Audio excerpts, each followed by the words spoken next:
Di sebuah dunia yang tenggelam dalam kemegahan fana, berdirilah kota Ur-Kasdim. Menara-menara kuil yang disebut zigurat menjulang ke langit, seolah menantang surga. Di jalan-jalannya yang ramai, dupa dibakar untuk dewa-dewa yang terbuat dari batu dan kayu. Orang-orang menyembah bulan, matahari, dan patung-patung buatan tangan mereka sendiri. Inilah dunia di mana kekayaan diukur dari ternak dan keamanan ditemukan di balik tembok kota yang tebal. Di tengah peradaban yang sibuk menyembah banyak Tuhan itu, hiduplah seorang pria bernama Abram. Ia adalah putra Terah, seorang pembuat patung berhala. Setiap hari, Abram melihat ayahnya memahat kayu dan batu, memberikan rupa pada dewa-dewa yang bisu dan tak berdaya. Namun di dalam hatinya, sebuah pertanyaan terus bergejolak. Mungkinkah pencipta langit dan bumi yang begitu agung hanya sebesar patung-patung ini? Mungkinkah ia yang memberi napas tidak memiliki suara?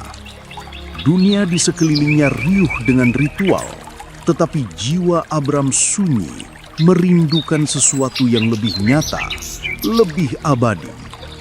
Ia tidak tahu bahwa di dalam kesunyian hatinya, Tuhan yang sejati sedang bersiap untuk berbicara.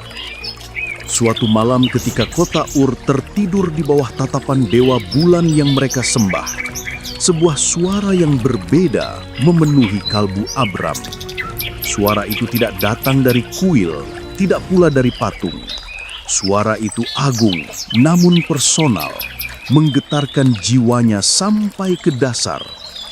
Berfirmanlah Tuhan kepada Abram, "Pergilah dari negerimu, dan dari sanak saudaramu, dan dari rumah bapamu ini, ke negeri yang akan kutunjukkan kepadamu.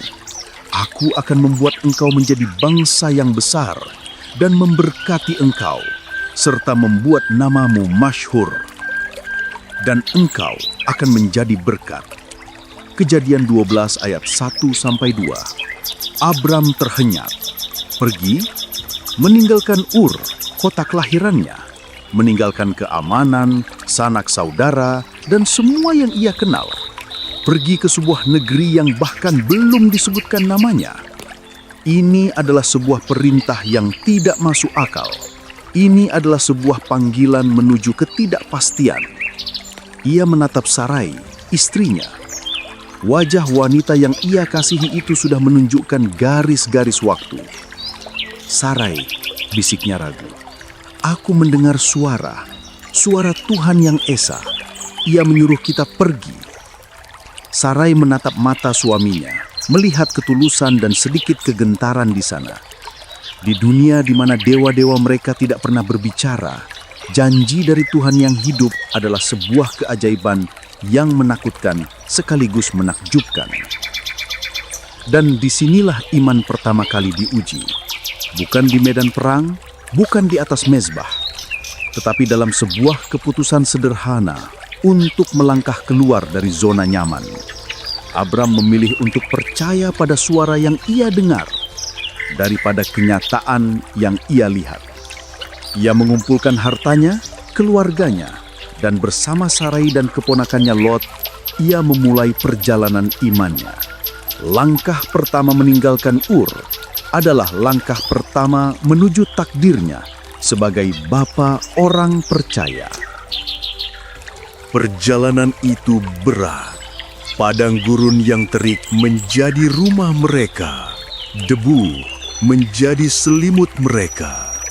Kemah yang rapuh menjadi istana mereka. Mereka berjalan tanpa peta, hanya dengan janji sebagai penunjuk arah. Di setiap persinggahan, Abram mendirikan mezbah. Bukan dari emas atau perak, tetapi dari tumpukan batu sederhana. Di atas mezbah itu, ia tidak membakar dupa untuk dewa bisu, melainkan memanggil nama Tuhan, Allah yang hidup, yang telah berbicara kepadanya. Namun, iman yang baru lahir selalu diuji oleh kerasnya kenyataan.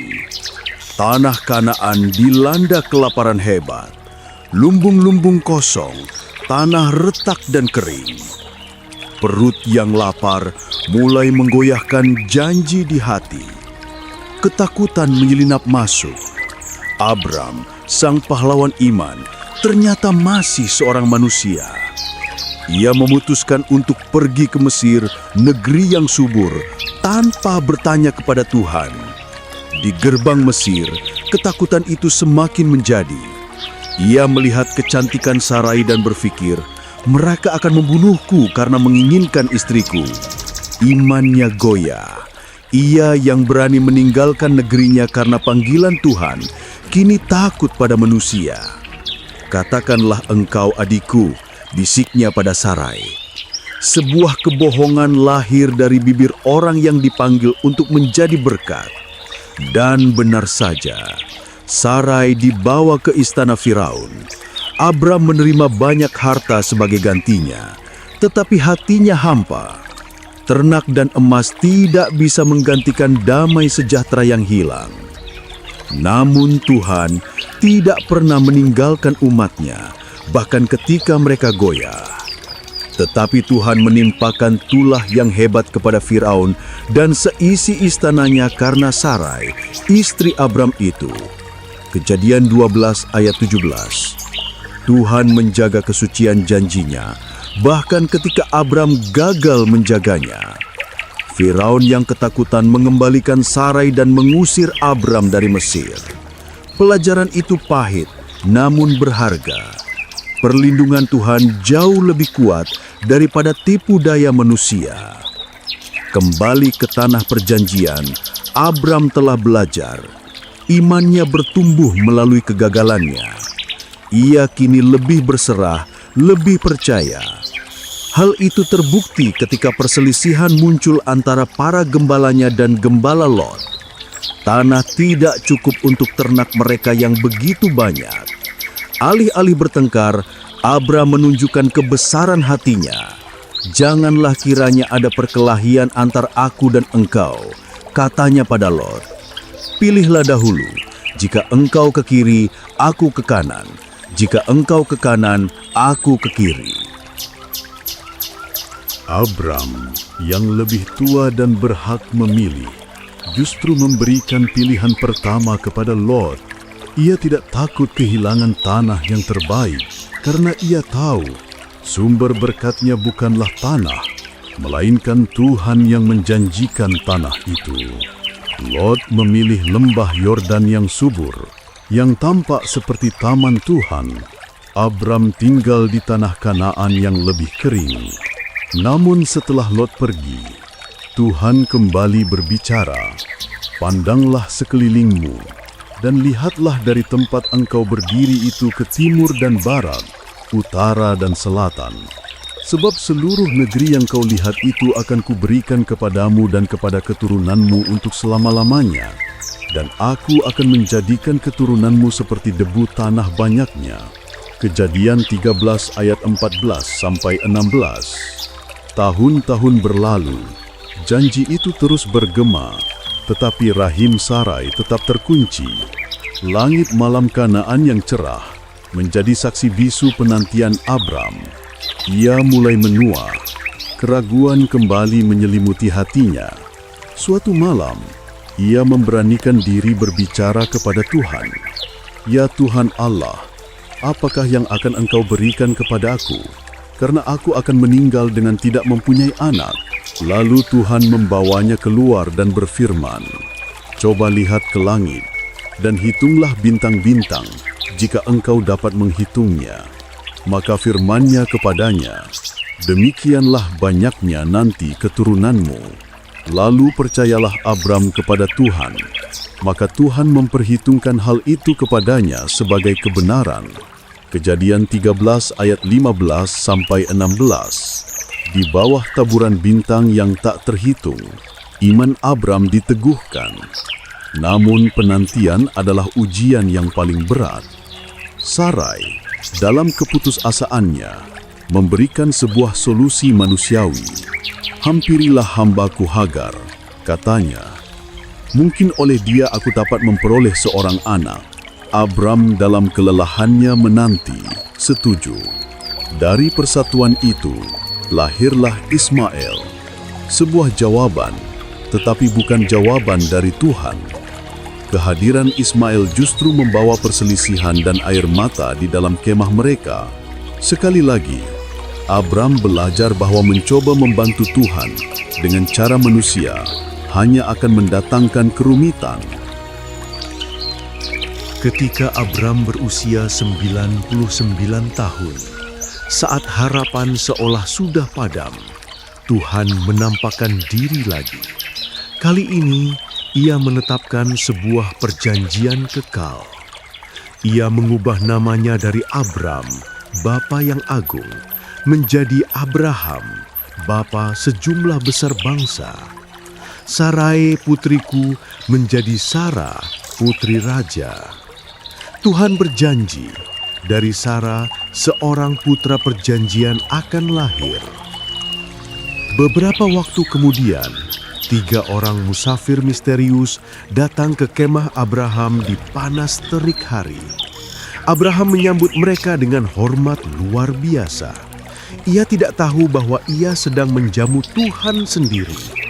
Di tengah perjamuan, salah satu dari mereka berkata, "Sesungguhnya aku akan kembali tahun depan, dan pada waktu itu Sarah, istrimu, akan mempunyai seorang anak laki-laki." Di dalam kemah, Sarah mendengar percakapan itu dan tertawa dalam hatinya. "Akan berahikah aku setelah aku sudah layu dan tuanku sudah tua?" Itu bukan tawa sukacita, melainkan tawa ketidakpercayaan. Tuhan lalu bertanya, "Mengapakah Sarah tertawa? Adakah sesuatu apapun yang mustahil untuk Tuhan?" Kejadian 18 ayat 13-14. Tawa sini Sarah dibalas dengan pertanyaan lembut yang menembus jantung imannya. Dan janji itu pun tergenapi. Langit yang tadinya diam, kini dipecahkan oleh tangisan seorang bayi. Ishak, yang namanya berarti tertawa, telah lahir. Tawa ketidakpercayaan Sarah kini telah diubah Tuhan menjadi tawa sukacita sejati. Kemah yang sunyi itu kini penuh dengan kebahagiaan. Abraham memeluk putranya, buah dari janji yang ia pegang selama puluhan tahun. Inilah puncak dari penantiannya. Harapan yang mustahil kini berbaring dalam pelukannya. Namun iman yang telah mencapai puncaknya harus melalui ujian terakhir, ujian yang paling menyakitkan dari semuanya. Beberapa tahun kemudian, ketika Ishak telah menjadi seorang pemuda, suara yang sama yang dulu memanggil Abraham keluar dari Ur kembali berbicara. Kali ini, perintahnya begitu mengerikan hingga meremukkan jiwa. "Ambillah anakmu yang tunggal itu, yang engkau kasihi, yakni Ishak. Pergilah ke tanah Moria dan persembahkanlah dia di sana sebagai korban bakaran pada salah satu gunung yang akan kukatakan kepadamu." Kejadian 22 ayat 2. Dunia Abraham seakan runtuh. Ishak, anak perjanjian, anak yang ia tunggu seumur hidupnya. Bagaimana mungkin Tuhan yang memberinya Ishak kini memintanya kembali dengan cara yang begitu mengerikan? Malam itu Abraham tidak tidur. Setiap napas terasa berat. Ini adalah ujian yang melampaui logika, melampaui perasaan. Ini adalah panggilan untuk percaya secara mutlak kepada karakter Tuhan, bahkan ketika perintahnya tidak bisa dipahami. Keesokan paginya, tanpa sepatah kata pun kepada Sarah, Abraham membelah kayu, mengikut sertakan 2 hambanya dan Ishak, lalu berangkat. Perjalanan 3 hari itu adalah perjalanan paling sunyi dalam hidupnya. Setiap langkah menuju Gunung Moria adalah peperangan di dalam batinnya. Ia bisa saja berbalik. Ia bisa saja menganggap suara itu hanya imajinasinya. "Bapa, kata Ishak di tengah perjalanan, suara putranya memecah keheningan. "Ya anakku," jawab Abraham, "di sini ada api dan kayu, tetapi di manakah anak domba untuk korban bakaran itu?" Pertanyaan polos itu bagaikan pedang yang menembus hati Abraham. Dengan iman yang luar biasa, ia menjawab, "Anakku, Allah yang akan menyediakan anak domba untuk korban bakaran baginya." Di puncak gunung, Abraham membangun mezbah. Ia mengikat Ishak putranya dan membaringkannya di atas kayu. Ia mengangkat pisaunya. Langit menahan napas. Inilah momen puncak dari seluruh perjalanan imannya. Tangan yang gemetar itu terangkat, bukan dalam kebencian, tetapi dalam ketaatan mutlak. Ia lebih memilih Tuhan daripada janji itu sendiri. Tepat pada saat itu, seorang malaikat berseru dari langit, "Abraham, Abraham, jangan bunuh anak itu, sebab telah kuketahui sekarang bahwa engkau takut akan Allah dan engkau tidak segan-segan untuk menyerahkan anakmu yang tunggal kepadaku." Abraham menurunkan pisaunya. Napasnya tersengal-sengal. Ia melihat seekor domba jantan tersangkut tanduknya di semak belukar. Tuhan telah menyediakan. Ia menamai tempat itu Yehova Yireh. Tuhan menyediakan. Di puncak Moria, Abraham tidak hanya menerima Ishak kembali, ia menerima pemahaman baru tentang Tuhan yang ia sembah. Tuhan yang setia, yang menguji, tetapi tidak akan pernah melampaui batas. Setelah ujian di Moria, hidup Abraham dipenuhi kedamaian. Imannya telah teruji dan terbukti murni seperti emas. Ia menguburkan Sarah di tanah perjanjian, membeli sebidang tanah pertama milik bangsa Israel. Ia memastikan Ishak menikah dengan Ribka untuk meneruskan garis keturunan perjanjian. Ia meninggal pada usia lanjut, puas dengan hidupnya. Warisan Abraham bukanlah kerajaan atau kekayaan. Warisannya adalah jejak langkah iman di padang gurun. Ia mengajarkan kita bahwa iman bukanlah ketiadaan rasa takut atau ragu. Iman adalah keberanian untuk tetap berjalan meski takut, tetap taat meski tidak mengerti. Perjalanannya yang penuh lika-liku, dari kebohongan di Mesir, kegagalan dengan Hagar, hingga puncak ketaatan di Moria, menunjukkan kepada kita seorang manusia biasa yang diubahkan oleh kepercayaan luar biasa kepada Tuhan yang luar biasa. Karena iman, Abraham taat ketika ia dipanggil untuk berangkat ke negeri yang akan diterimanya menjadi milik pusakanya. Lalu ia berangkat dengan tidak mengetahui tempat yang ia tuju. Ibrani 11 ayat 8. Apakah kita hari ini berani melangkah seperti Abraham, meninggalkan Ur kita yang nyaman ketika Tuhan memanggil? Apakah kita berani percaya pada janjinya, bahkan ketika logika dan waktu seolah berkata mustahil? Kisah Abraham bukanlah cerita tentang pahlawan super, melainkan tentang peziarah biasa seperti kita yang kelemahannya disempurnakan oleh kuasa Tuhan. Ia adalah bukti bahwa Tuhan tidak mencari orang-orang yang sempurna, melainkan hati yang bersedia untuk percaya. Demikian cerita Alkitab kali ini. Sampai jumpa lagi pada cerita Alkitab berikutnya. Tuhan Yesus memberkati.